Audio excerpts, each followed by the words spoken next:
How are the spirits gifting you recently? How are they lifting you recently? How are they communicating with you recently? How has your spiritual practice really been moving and a grooving? Because we are about to have the nodes switch over, the lunar nodes, on January 28th. The north node, which is really about spiritual purpose, our work, our calling, what we're meant to do in this lifetime. Even if we don't really have a way to explain it or make sense of it, we know we're supposed to walk the path and go in that direction. A lot of the times I find that people who are walking in a spiritual purpose are somehow connecting to that north node energy, walking in the purpose of the heart, walking in the callings of the spirit. A lot of different ways to revere it with our words, and also true. The north node this time around, January 28th, is moving into Pisces, which is our sign of spiritual wisdoms, veils, transition, gifts, responsibilities as well. That's true. So really for a moment, because we had an eclipse in Pisces back in September of 2024, full moon eclipse. So just revere how it's necessary. Since then, we've been in a transitionary period of starting to bring in more of the lunar node energy of the north node in Pisces and the south node in Virgo. I'll talk about the Virgo aspect to this another time. There's a lot of different parts of this actually, but right now I want to focus on the Pisces aspect and the north node moving into Pisces. Really think about for the previous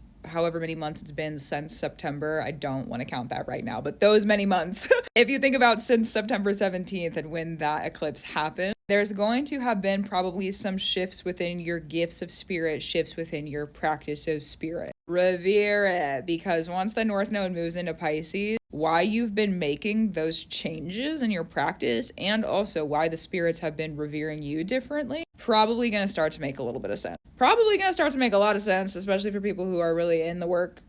Well, so discern for yourself if that's true. Probably going to start to make a lot of sense. We also have a bunch of Piscean crossovers of conjunctions throughout February to like April time. Really heavy in February and March, and then some in April as well. So with that energy, just know that everything that you've been doing to kind of silently prepare, maybe you didn't even realize you were preparing, okay, but the preparation energy, the spiritual shifts, the spiritual changes, spiritual gifts, new elevations, new realization, new practices, things that you've been doing that have been ushering in some new stuff. Maybe you've been making room spiritually in your life. It's about to become a lot clearer towards the end of January, again, January 28th, and then through February and March time. So just keep up your brew how you need to, but something to clock in with for yourself, however that might be necessary. Gratitude, reverence, and love to you. Keep up your brew. I will too. And I'll talk to you soon.